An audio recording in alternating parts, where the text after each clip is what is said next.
Hello guys, Adam here from Switch Indie Fix, and today I'm bringing you episode 12 of the Switch Indie Fix podcast. It's a very overcast and cloudy looking Monday evening here in Vienna, and as you can probably tell, I'm recording it on a slightly different day than I usually record it. Usually I try and get the podcast out on weekends, just so the podcast is available on podcast streams on Monday morning, so you guys can listen to it on your way to work or when you're at the gym or whatever, to hopefully get your week started off in the right way. However, this weekend I was kind of strangely sick, so I haven't been able to record the podcast. But yeah, now I'm here. As you can tell, it's just me. No Age of Boredom this week. No guest because of me being sick and a little bit short notice. I couldn't really find anyone to step in. So, as always, we'll start with the housekeeping for the podcast and for the website. So you can go and look on www.switchindiefix.com. Check out my latest review. That is Skies of Fury DX. It's like a World War One arcade flight simulator. Has a really cool art style. It's like kind of done almost in like cell shaded. Looks kind of a bit like a comic book. It's quite a fun game, but hello Hadley. But it's if you read my review, you'll find out why I didn't like it that much. Also, as you maybe just heard, I just said hello to Hadley. I'm live streaming now on Instagram. If you want to watch next week's show, make sure you go over to instagram.com/switchindiefix. Follow me there, and you'll be able to watch live there. If that's something you like to do, it's cool to have on in the background, I think, to see just something to kind of listen to as you're doing your daily routine or whatever. It's nice to kind of interact with people in the chat when they pop in and say hello.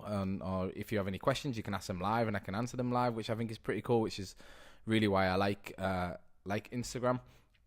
Go over to Instagram and follow me.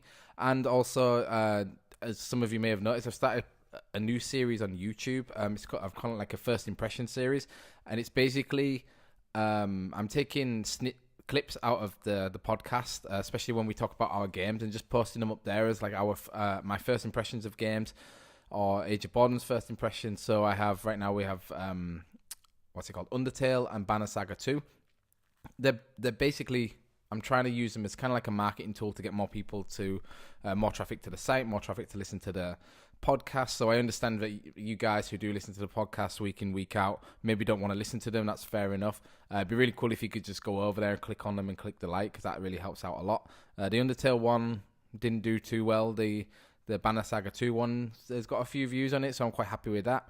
Maybe because people like looking at Age of Boredom's face more than they like looking at mine, but that's just how it is. So if you do have YouTube, remember we have a YouTube channel. Go and subscribe, click the little bell, and check out our videos there. And as always, I'd like to just remind you that the Switch Indie Fix podcast is brought to you by the Switch Indie Fix Discord server. If you love playing and talking about indie games on your Switch, then the Discord is the place to be. If you want to join the server, the easiest way to do it is to go to switchindiefix.com/discord. The joint. What am I talking about? It's because it says join here. The link will be in the description. It's very easy to find. Come and join the server. We've got some really nice people on there if you like talking about the Nintendo Switch and about indie games on the Nintendo Switch. And I mean, who doesn't like talking about indie games on the Nintendo Switch? And finally, if you have any questions for next week's show, please go to switchindiefix.com/SIF podcast. You just fill out a Google form very quickly. It just asks you for what your question is and what your name is, and you can have them read out on next week's show. So, as always, section 1 is the news. And this week, there are only 5 items on the list, which is half a baker's dozen. That's quite a low list, I guess. We usually have a 6 or 7, so it's kind of in the middle. From the week before, the week where I was back in England, the big news was about the Switch 2.0 coming out. I guess you guys probably did see it, but Nintendo's saying that there's definitely going to be an updated Switch coming to market next year, sometime next year. So a lot of the news was drowned out by that, and this week it seems the same. Most of the things on my feed are actually about Assassin's Creed Odyssey. There's not been that much Switch news, but let's start with what we have. And the first story I'm going to lead out with is that Guacamelee is out now on a Nintendo Switch, with Guacamelee 2 coming in December. So, in a surprise release, Drinkbox Studios announced on Monday that they would be bringing their classic indie gem Guacamelee to the indie machine that is the Nintendo Switch. The game has been released on pretty much every modern platform, even the Wii U, so it's cool to see the Switch will be getting its own Super Turbo Championship Edition, retailing at €11.99. In further fantastic news, Drinkbox also confirmed that they will be releasing Guacamelee 2 on the Switch this December. Players will continue Juan's story 7 years after the events of the first game. I think this is really awesome news. I think my first or second post on the website was 10 games I wanted ported to the Switch in 2018, and Guacamelee 2 was actually on that list. It was number 10, I think. So this is really exciting news for me. I originally played Guacamelee, I think, on my Vita, and it was a game I was playing when I should have really been like doing other stuff. The story behind it is I started playing it when I first moved to Vienna, and when I first moved to Vienna, I actually had no job. So, really I should have been out there handing out CVs and resumes, but instead I was actually laid on the sofa playing Guacamelee, which, yeah, looking back, I maybe should have done things differently, but yeah, it was still a great game, really fun. The art style's gorgeous. Drinkbox Studios, they make really cool games like like Guacamelee, and Severed is also an awesome game. That was another game I was playing on my Switch at the time. On my Vita at the time. So I've since played Severed on the Switch. Definitely a game you should check out. It's a game I reviewed, so go and check it out on switchindifix.com. And yeah, so it's nice to see that me and Age Bottom were kind of talking about it on the last podcast about these games that do kind of surprise release their games on the Switch's eShop. It's this is definitely one of the games that I think can get away with doing it because it has a big enough name about it, and it is like one of those indie games that is up on that pedestal of like the OG indie games. So I think I was kind of talking about it on one of the other podcasts, like Super Meat Boy, Bastion is like another one that I feel like has been around forever. Arguably, Hyper Light Drifter is one of these like classic indie games. Shovel Knight is a classic one, and I definitely think Guacamelee is. Like, I think it originally released on like Xbox Live Arcade back in 2011 or 2012. So it's kind of cool to see that we have these older indie games making their way over to the Switch, these iconic ones, and yeah, like every kind of Metroidvania or 2D platformer, I think the Switch, I think Guacamelee will be really at home on the Switch, taking it, wherever you want to go and playing it. It's a really fun game. If you don't know what it is, if you've been living under a stone for the last 10 years, it's basically a Metroidvania where you play a luchador wrestler, and you're trying to save your wife from like this evil spirit from the what do they call it, like the realm of the dead or the world of the dead. So yeah, it's a really cool game. I highly recommend it, and you can go pick it up on at least the EU eShop at the time. And when I wrote the news, I guess it's on all the other ones now. You can go pick it up for €11.99, which I think is quite a bargain. Story number 2, Wonder Song or Vanda Song. I don't know how to say it. I guess it's Vanda because the studio name sounds. I can't remember what the studio name is now, but they sound very like Nordic. The people there. The guy, the head of the studio is called. What's he called? Greg Lobanov. So yeah, it's kind of, I guess, Vanda or Wonder. So anyway, Wonder Song sells 3 times better on the Switch than on Steam. So this was reported by Liam Doolan at NintendoLife.com. Yet another indie eShop release is reporting sales success on the Nintendo Switch. The side-scrolling musical adventure Wonder Song, published by Humble Bundle, has already exceeded the developers' expectations following its release at the end of September. Speaking to Destructoid, the game's director, Greg Lobanov, said Wonder Song on Nintendo's digital platform had outperformed the Steam version in terms of sales, selling nearly 3 times as many copies. While no exact figures were provided, Lobanov did go on to explain how he had since received thousands of messages from people who had played the game and wanted to express their love for the silly bad adventure. So, a quick overview of Wonder Song. You basically play as like this musical bard, and right at the beginning, it kind of gets gives you the idea that fighting isn't always the answer. And in this game, fighting definitely isn't the answer. You're given a sword straight away, you try and use it on an enemy, and the sword breaks, and you get defeated. But instead, you have to use singing to not attack enemies, but I guess, try and defeat them with your voice. And there's like, I think 8 or 10 notes that you can use. And basically the game is kind of like a rhythm game, kind of. It basically has patterns that you have to repeat via these notes. So yeah, it's a very unique looking game. It's really awesome to see that it's selling well on the Switch specifically. This is just more evidence of indie games doing exceedingly well on the Switch. It's really, for me, I think it's really awesome to see that these smaller developers, they can, one, make a name for themselves on the eShop or on the Switch, and two, that they can actually make money. I think the game's retailing at about €20. I think it's $19.99. So it's cool to see that even though Steam, is probably in more people's homes because most people have a PC, that more people on the Switch are buying the game.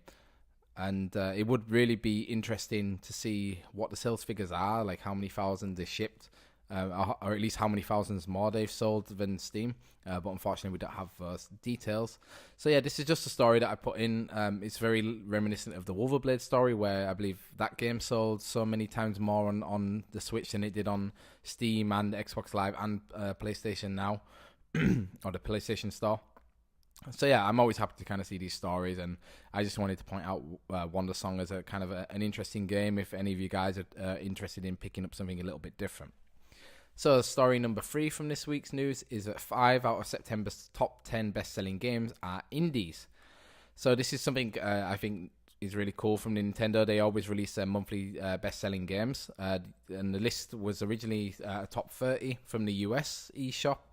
I believe it's just the eShop. I don't think it's from physical sales. So yeah, so they released the top 30 best-selling games list in the US for September, and surprisingly or not, maybe it's not so surprising, is that half of them in the top 10 were actually indie games. So in the top 10 there was Undertale coming in at number 2, Hollow Knight coming in at number 3, Overcooked coming in at number 6, Human Fall Flat coming in at number 9, and Rocket League coming in at number 10. So yeah, as I say, five indie games, and arguably apart from like Rocket League, they're not like the biggest well-known indie games either. Like, it's not like Shovel Knight is up there as like a huge indie game, or I don't know, something with War. What's the word? Like something that's the name's not like more well-known. Other than Rocket League, like Undertale is really well known, but I think especially these titles, it kind of shows what kind of gamers play the Switch. Like, I think these games are very kind of like meta games that a lot of like harder core gamers play, especially like Undertale and Hollow Knight and Human Fall Flat. Like, I think it's a really cool game. Like, I've not played it, and I really do want to play it. Like, I'd love to play it with some people in the community, because it just looks like a heap of fun. But it doesn't seem like a game that, John Smith from the 16-year-old from high school goes out and buys to play with his friends. So that's really cool news. And then just to follow it up is that Stardew Valley was coming in at number 11, and Dead Cells came in at number 12. So, indie games had a really good showing this last month in the top 30 best-selling eShop games. There was probably more. I just noted those ones because they were the most noteworthy in the top 10 and like 15. So yeah, and I think I noted as well, I think this just shows that Switch owners love indie games. Like, in the start, we didn't have that much to play, and I think it was like a great period for both us and developers, because developers were releasing great indie games. We were playing a lot of great indie games. And I guess it gave a lot of people appetites to play indie games, with all like the Nindies and indie highlights and the whatever the Japanese version of it's called. I can't remember now. Is it Indie Land or something like that? Yeah, it just gets gamers or Switch gamers interested in indie games and what's like coming up in the next couple of months. And yeah, obviously you kind of see that with these sales, so that's really, really cool. So yeah, and it was really cool to see like Undertale was outselling Minecraft, which I think the top number one downloaded game was Fortnite. Then it was Overcooked. Then it was Minecraft Nintendo Switch Edition. So yeah, that's really awesome to see. And number 4, I'm just gonna actually just to kind of like segue into another story about indies on the Switch. Is that number 4? Indie developers states Switch is easiest to work with, and Nintendo has done a complete 180 turn to overtake Sony for releasing games. So this comes from Big Twinfinite's Joseph Yaden, and it's from him and an interview with a guy called Luke Bernard, who is the chief executive of Arcade Distillery, and they publish games and develop games like Mechotail and Plague Road. So they're basically the games that they kind of remind me of like shovelware games. Like they get released on the Switch and they're like always priced at like $2.99, with then after about a week they get like a 90% sale on it, and they're always on sale, and then they always end up being in the top like 10 for Switch downloads because they're always on sale for like 90 cents. So maybe take this with a pinch of salt. This might not be the best developer to kind of really show what how Nintendo is changing things. But anyway, let's just read through this. So in the interview with Bernard, Yedin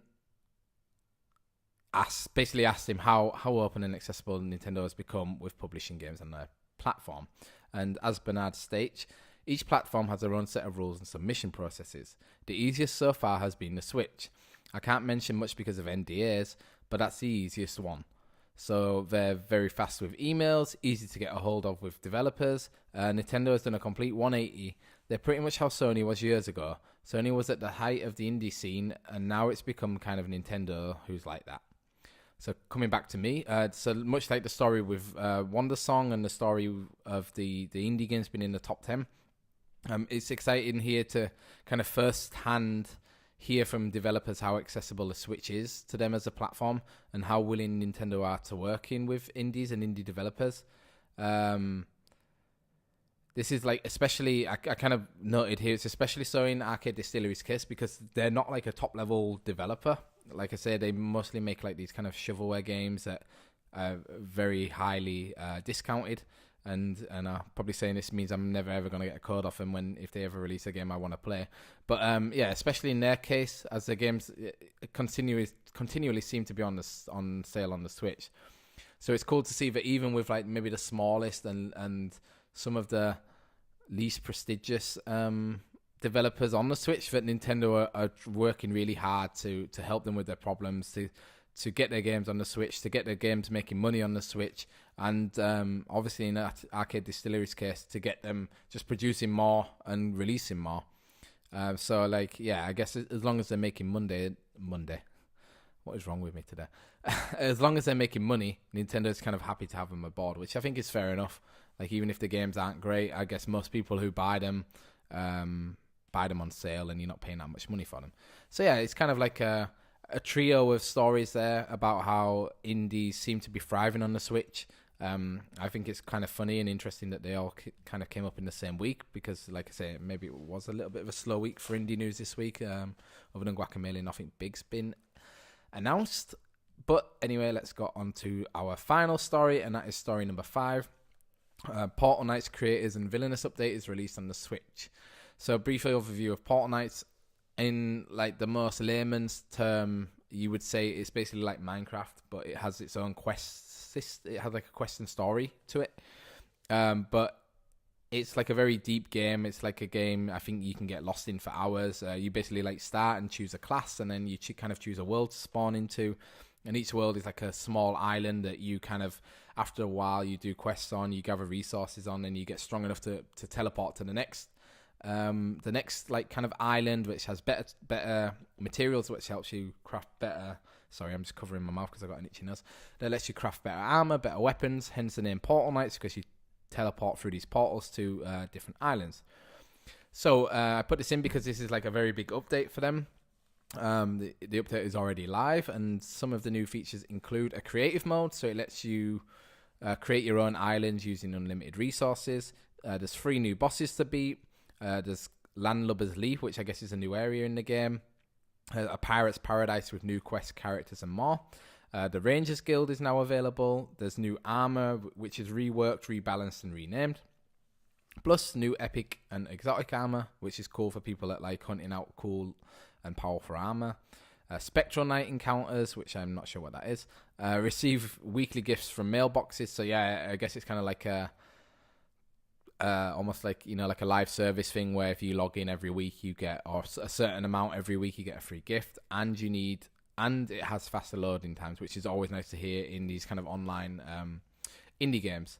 It must be noted that if you do want to play this online, you do need to switch Nintendo Switch Online to do it, and you also need it to get the free gift. So bear that in mind if you want to try Portal Knights for this new update, and you want to get the free gift, you do have to have Nintendo Online. And I kind of noted here, I've been meaning to get back into Portal Knights for a while, and this update may push me over the edge to boot it back up on my Switch. It's a game that I'd love to play with the community, because it is so kind of like Minecraft. It's so open, but I think it's really cool that you have the opportunity to go and to basically go out and do quests together. You get to design your own character. Like I said, there's lots of different classes. So yeah, if you guys are interested in playing Portal Knights, just let me know over on Discord. And that was the news this week. Like I say, only 5 items. A lot of them mostly about how well indies are doing on the Switch, which, like I said, I'm always happy to talk about. But section 2 of our conversation, as always, is the conversation portion. And this week, I will be talking about what I've been playing. Like I said, I guess for you guys, it'll be like nearly 2 weeks ago. I went back to England for the weekend, just for a long weekend, just to basically see my family. And I'm not going to lie, to pick up a lot of food. I went home with an empty suitcase, brought back a lot of new clothes that my mum bought for me, so thanks, Mum. And a lot of like British food that I really miss from being in Austria. So actually, we do have a question from Age of Boredom about what I ate when I first got back to England, and he asked, what's the first thing you ate back in England? And that was a Greggs sausage roll. So basically the first thing I did, I arrived at Manchester Airport, got into the arrivals terminal, knew that on my right there was a Greggs, which if you don't know what a Greggs is, it's like, in the loosest terms, it is a bakery, you would say. But like in Britain, we don't really have bakeries as how you'd imagine them in like mainland Europe. Like in Austria, in Vienna, you go down to a bakery, you can only really buy bread or like croissants, or you can buy like patisseries or I can't speak French, but like the little sweet pastries. In England, bakeries are more like you go and you buy a sausage roll, which again, if you don't know what a sausage roll is, it's like minced pork meat covered in puff pastry and then baked, and like it's really unhealthy, but it's full of salt, full of fat, but it's really delicious. And yeah, that's actually what I ate first, sausage roll, and then second, pretty much straight afterwards, I ate a steak bake, which is kind of a pasty which has like a steak stew in it. It's debatable whether it's actual steak or which steak it is, which part of the cow it comes from, but again, it tastes delicious. And it's one of those things where it kind of put into perspective how expensive Vienna is to live in, because I went in, I bought those two things, and I got a cappuccino to take away, and I had £6 in my hand, and I was like, oh god, I hope £6 is enough to pay for them, pay for all this, because in Vienna, a cappuccino is like $5.50 for a big one. So no, that's a lie. Sorry, it's about four for a big one. So I was like, 4, and then each one of these is maybe the pasty is going to be like £2, and the sausage roll is going to be like £1.50. So I was like, I probably won't have enough. I'll have to pay on card. But anyway, the price came to £3.40. So I was like, really happy. So yeah, thanks for that kind of fourth wall breaking question, Age of Boredom. And because I was traveling so much, I didn't really manage to like play a lot of my Switch, which I haven't done, especially in handheld mode, for a long time. Like I can't remember really when I played through games, just played games handheld mode, because I think I've told you all before, my left joystick has that problem where it kind of it drifts, so I hate playing very technical games on it in handheld mode, because you just can't play it, because trying to play Undertale where the combat box where you have to move the heart around, I just have no chance because it just goes up all the time and I just get hit and then I die and I'm just like, yeah, I don't want to play games like this. So I have been playing my Switch a lot on the in docked mode because I'm waiting for the Pikachu and Eevee Joy-Cons to come out. So, and I can't even remember if they're coming out like not individually, what's the word? Separately from the Switch in Europe. I just really hope they are. So let me know if if they are coming out in Europe so I can buy them or not. But anyway, so I did mostly played 2 games, and I actually started another game last night, what I want to talk about as well. The first one is I actually managed to beat the first Banner Saga. So I followed up on Age of Boredom's, what's the word? Oh, God, my brain. His recommendation for Banner Saga, like he kind of sold me on his Banner Saga 2 kind of first impression. So if you didn't see it or listen to it 2 weeks ago, then go to YouTube and check it out. And I played Banner Saga. So like I said, let me give you my first impressions. So Banner Saga, I really, really love the art style. It's like hand drawn, very colorful, it like really pops on the Switch's handhelds on the screen. Looks really cool. I love the character designs. I love the design of the monsters and the giants. Is it the Val? I think they're called. Yeah, so that was really cool. The battles are difficult, but when you learn how the game wants you to play them, they become very challenging and fun.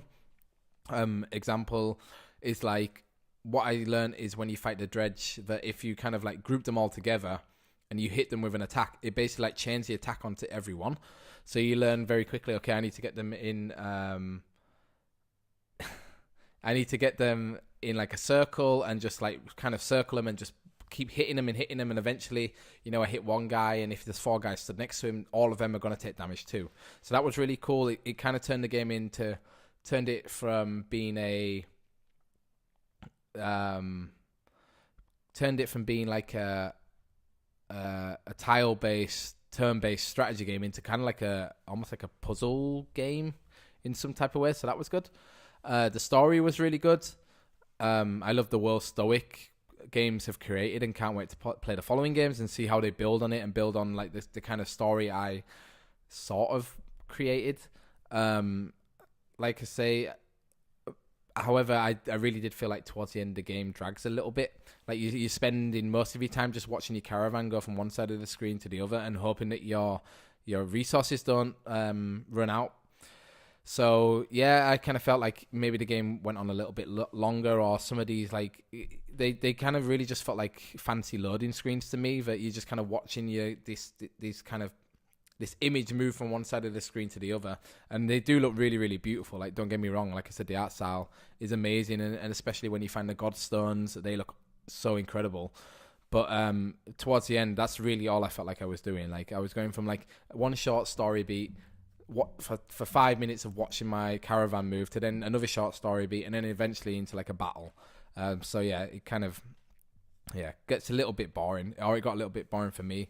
I also think that the enemy types aren't that varied. After your 4th or 5th battle, I feel like you've seen pretty much every enemy in the game, and you know what their weaknesses are, and you know how to beat them. And another one was like kind of like Telltale games. I don't know how much your choices actually affect the story. Like I feel like the game kind of it starts in one place, and then it kind of like bulges out with all your different choices where you go, but then it comes back again to pretty much the same finishing point, and there is like one big decision that obviously affects the game at the very end. Basically there's like a death, and it's like, who do you choose, this person or this person? And I think that's like the only real main effect that kind of maybe goes on into the second game. Like, I don't know, I haven't played the second game yet. I'll have to ask Age of Boredom, but other than that, like, I can't really think of any influential decisions I made that really affected anything. Everything kind of worked itself out at the end, apart from this one big decision, this one big death. And the final thing is, like, I thought the final boss battle was way too hard. Like, it was getting to the point where I was like so excited to finish the game and be like, oh, I'm so glad that it's finished and it's done, and like I can move on to the next thing. But this boss battle just kept going on and on and on, and it wasn't like I say, it wasn't challenging. It was just frustrating. Like, there's like 2 parts of the battle where you basically get his armor down and shoot him with this special weapon, and then he gets all his armor back again and all his health back again, and then you have to fight him again. But he does like so much more damage the second time. So you basically your characters are dying in one hit. He's still got all his armor and health, and I'm just like, what's the point in this? Like, you know, it's not like a cool way to end the game. It just made it feel like it dragged a little bit. But overall, I did like enjoy the game. With like a lot I've kind of talked down. Like I'm really excited to see what is it episode 2 or the game 2 and game 3 entail, because I want to see how Stoic have like built on the foundations of Banner Saga 2 and what they've added to it, and how they've added to the story, and maybe, you know, how the art style like looks in the later games, like if they've just kept it exactly the same or if they've updated it again. So I'm really excited to see what Banner Saga 2 is. And yeah, if you guys have played Banner Saga, let me know what you think. I'm really interested, especially about the story, like what you think about the stories. If maybe I just had like a very vanilla kind of experience with the story, maybe I wasn't that decisive and therefore didn't make any, any like really important decisions. So that's why my story didn't feel that like different from kind of what the main story should be. But yeah, so let me know what you think. And I just want to say, Hadley on Instagram, he's saying, use your girlfriend's nail varnish remover on a Q-tip to clean under the joystick. It works for me. So thanks, Hadley. I will try that. I did see a few YouTube videos about this problem. So yeah, and that was one of the solutions. I also saw one that like... yeah, it was kind of like a similar thing. Like a guy took like one of the rubber rings off from under the joystick and basically cleaned in there, and that works. So yeah, I'll definitely will try it. Thank you for the suggestion. So the second game I was playing is actually a game I just gave away. So unluckily the giveaway is finished. At Chris Unseen on Twitter won it, and that is Jack and Jill DX. And Jack and Jill DX is basically the easiest way to kind of describe it is like it's like an endless runner, but it has like a jump mechanic. So it's kind of like Mario Super Mario Run, or whatever it was called, where your character starts running and then he doesn't stop at all till you get to the end of the level. But you have to like make him jump over gaps and stuff to stop him dying. So I kind of noted that, yeah, I think for its price point, I think it's priced at €4.99. Oh yeah, and I got this game as a review copy, so take my kind of first impressions with a hint of salt. So I think it offers a lot of bang for its buck. There are 7 worlds. In total there are 7 worlds, each with 20 levels. So then, you know, that's a lot of levels to play through. The art style is great. It's like black and grey pixel art, and you play as either Jack or Jill, who look looks kind of like a marshmallow. So it's like very cute, cartoony, and it's very reminiscent of Kirby, especially the Game Boy versions of Kirby, because the black and white pixel art kind of reminds me of the original Game Boy. So it looks very cute. It's kind of fun to play. The enemies look really cute and kind of what's the word? Bouncy almost. Everything's very round, apart from the spikes, which obviously then let you know, okay, don't go near the spikes. So yeah, the game is a mix of endless runner and 2D platformer. Your character will continually move in a direction, and you, the player, just have to make them jump. That's it. I have to say that I think the level design is like really, really impressive, and it's like a very high level. You think because like it's kind of like an endless runner, and because it's cheap, but it's not that much like effort's going to be put into it. But I think in each level you can see how much thought and care the designer has put into every level. A lot of the time you're basically running back and then going back on yourself. So like, you know, you might run over, there might be like a bounce pad with like rubble on it that when you land on the rubble dissolves. And you basically go over the rubble dissolves, hit a wall, come back, bounce back on the bounce pad, and that takes you up to the next level of the level. And then you go on to the next thing. So that's it's really cool. And in addition, I also like that the game is challenging but not frustrating. It's not like Super Meat Boy where every jump has to be like absolutely pixel perfect. There's a lot of give and take on jump, which I like, which I'm kind of saying is there's a lot of difficulty to the levels. Like there's a lot of times where you will fail them 5 or 6 times, but it's not like hard, if you know what I mean. It's just nicely difficult. So then, yeah, I think the game is at its best when you're going quickly. The twitchy platforming is great. However, the later you are in the game, the more new mechanics are added. And in my opinion, a lot of the new mechanics slow down the game. So you're going from levels where it only takes like a few seconds to complete a level to then go into a level that maybe takes you like a minute or a minute and a half. And it like a minute and a half or a minute might not seem that long for a level, but when you're like 90% of your way through the level, it's very annoying to like miss the last jump or dive very close to the end and then have to go all the way back. But then, yeah, I actually noted here, yeah. But then later on, again, there are like checkpoints added, so you only have to do half the level again.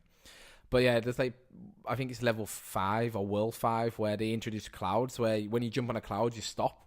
And a lot of it is like, the moving platform. So one will go up horizontally and vertically or whatever, and you have to like stop and wait and jump. And I think that's kind of like I say, it slows down the game too much. Like I loved it when you're going fast and it's really like you having to like kind of look ahead of what's coming and be like, okay, I need to jump, and then I need to like not press the jump for so many seconds and jump again. But then with this cloud, it just kind of really like makes you think, okay, now I have to wait for the cloud to reappear and come over to me. Okay, I jumped into this cloud, now I have to wait for it to transport me over to this, and then I can jump onto this wall. And yeah, that kind of spoils the game for me. But yeah, so that's my first impression of Jack and Jill DX. Like I said, I did a giveaway. I think the developer or the publisher is called Ratalaka Games, like a very hard name to say. So thanks to them for supplying me with a review code and for giving me a code to give away. And the very final game, which I very kind of briefly scratched the surface of last night, is Reigns King and Queens. And Reigns King and Queens, the best way to describe it is like Game of Thrones matches Tinder.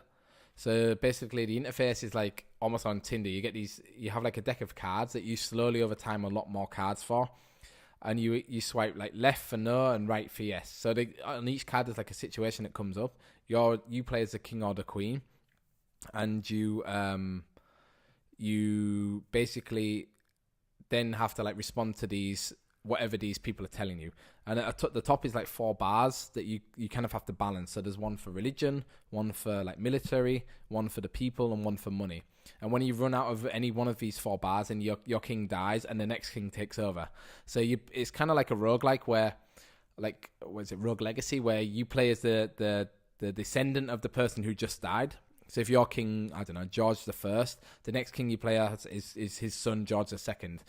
And I don't really know what the point of the game is yet. Like, there's a lot of like little tasks that it wants you to do. Like, there's tasks where it's like, oh, you need to meet the doctor, you need to meet the witch, you need to meet the devil, and then there's like these little things you need to talk to a vase. So, I guess there are like situations that happen that you later on you have to like try and fulfill, and that opens up more story. And the more people you meet, the more cards are unlocked for you to have more kind of interactions with different people. So yeah, I just thought I'd give a very quick brief impression of it, because I think it's cool. I like the very simplistic style. I like the kind of Tinder. It gives me an excuse to use the touch screen on the Switch. I think you can play it with a Joy-Con, but I don't know why you would, like, unless you've got a thing with like getting your fingerprints all over the Switch's screen.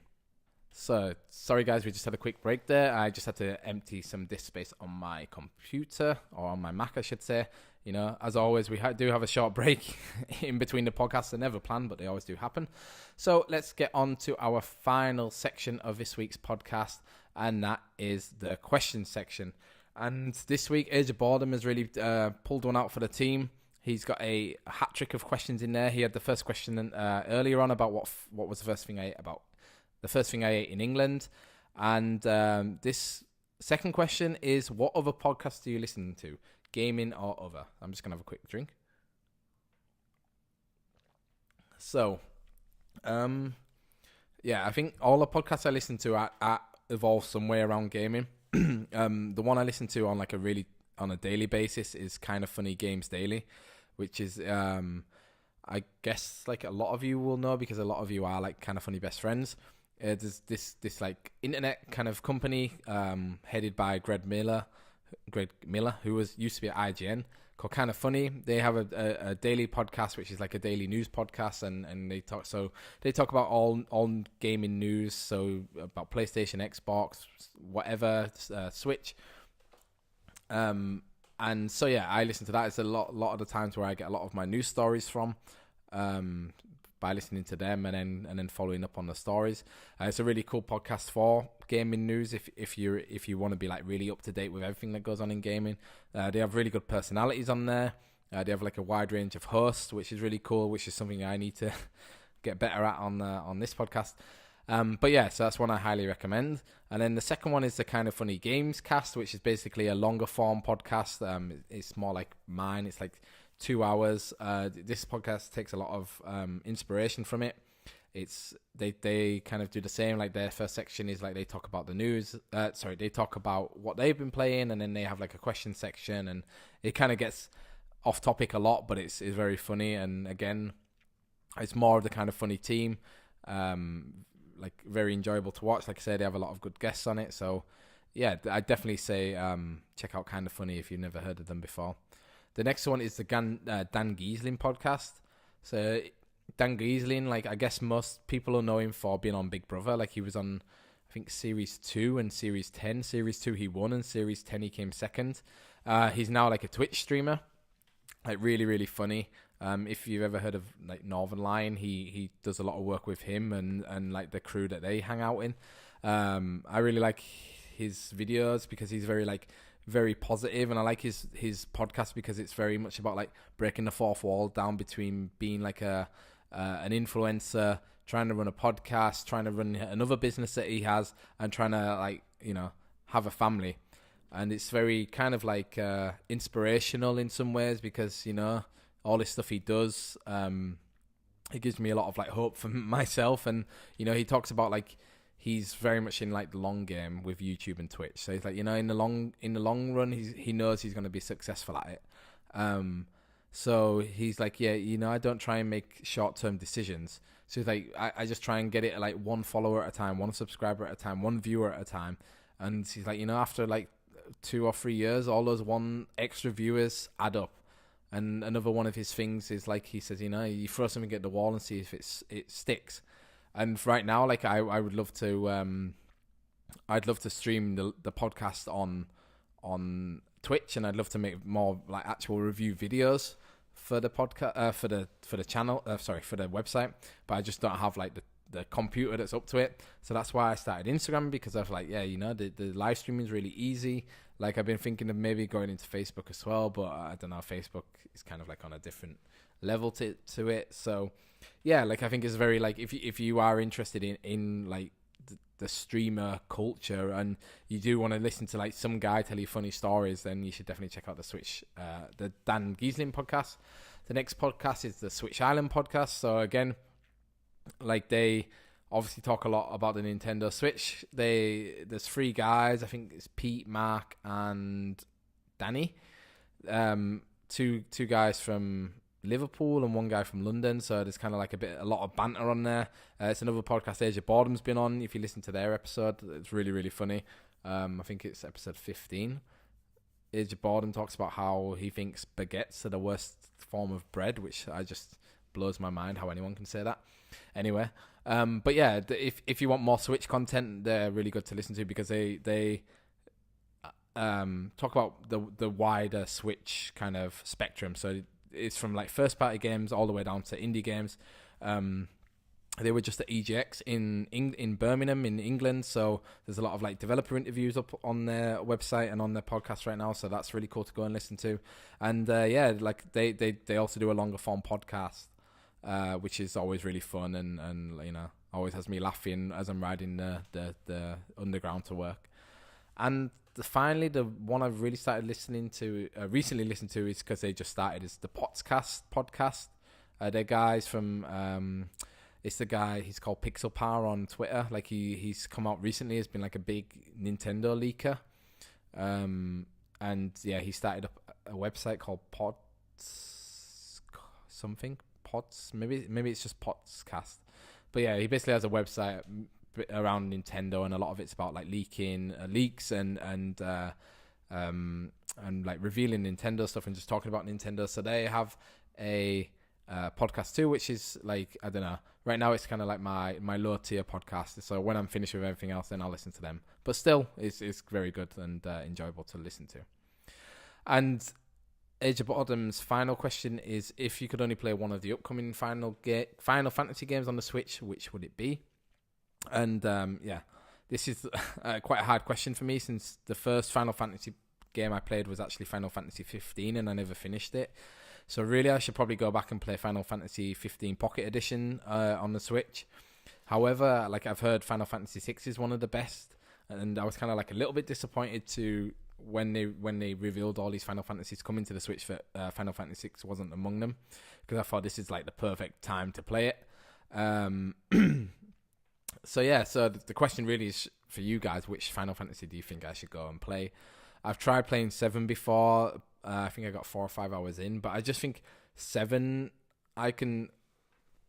it kind of comes back to this Zelda argument we had a few weeks ago, where I know why it's a good game and I know why it was so influential and why so many people love it, but it's like, in the words of Greg Miller, it's like an old game's an old game, and it's like, I don't want to spend 100 hours playing an old game where I could spend 100 hours playing, I don't know, like Octopath Traveler, or right now I'm playing Assassin's Creed Odyssey, like where I'd rather spend my time beating something modern and something like I can really have like a conversation with people with,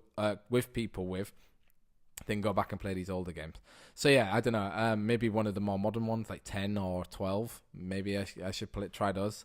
But yeah, let me know what you guys think.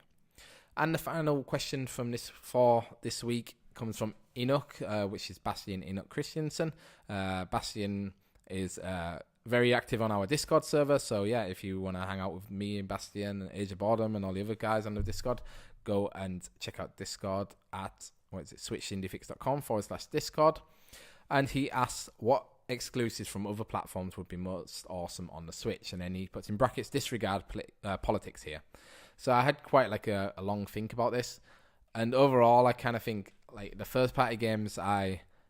of the first party games I wouldn't really want on the Switch, because games like God of War and Spider-Man on PlayStation, like, I love that they are kind of like games that you have to sit down and play and get immersed in, and I love that you can play it on like a huge TV and like the graphics look amazing, and like I know it'd be cool to take them with you on the Switch, but I think they would just be too much of like a downgrade on the graphics standpoint, where I'd rather just have them on my PlayStation. But the games I kind of came up with would be like Cuphead. I'd love to have on the Switch.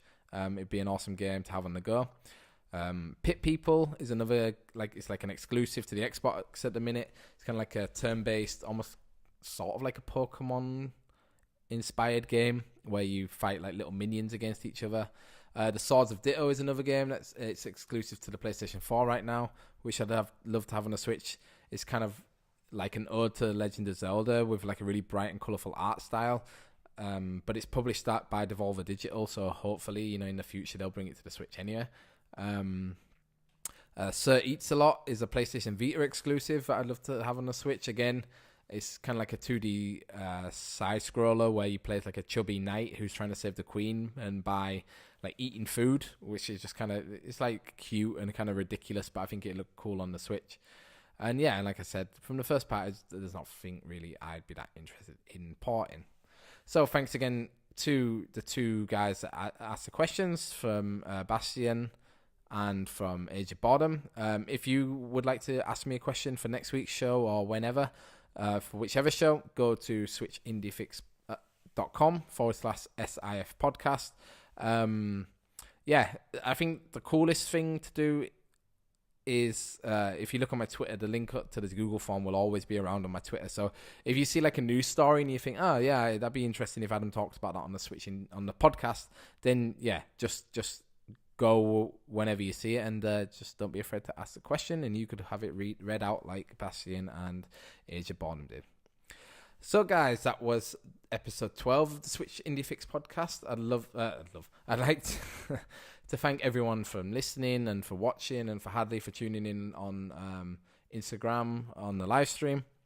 The podcast will probably go up tomorrow morning, so that's Tuesday, on Apple Podcasts, on Spotify. The video version will be up on YouTube as soon as I can get it up after the show. So please be sure to review on Apple where you can, and any of the other podcast services you can review on. That's always really helpful. It helps other people not just find me, but actually click the subscribe button, because, I think it's Apple Podcasts, they do quite a good job of suggesting new podcasts to you, but I feel like when podcasts don't have reviews or a star rating, it puts a lot of people off actually subscribing to them and listening to the first podcast. So any review would be awesome. If you have an iPhone, that means any of you can go and do a review. So it'd be really nice if you could do that for me. If you want to get in contact with me, hit me up on Twitter or Instagram at SwitchIndieFix, or join the Discord server at switchindiefix.com/Discord. And for more reviews, including including Thursday's review of what will Thursday's review be of again? Oh, of Banner Saga. Go to switchindiefix.com, leave me a comment and let me know what game I should review next. So thanks again for watching, guys, and I'll see you all next time.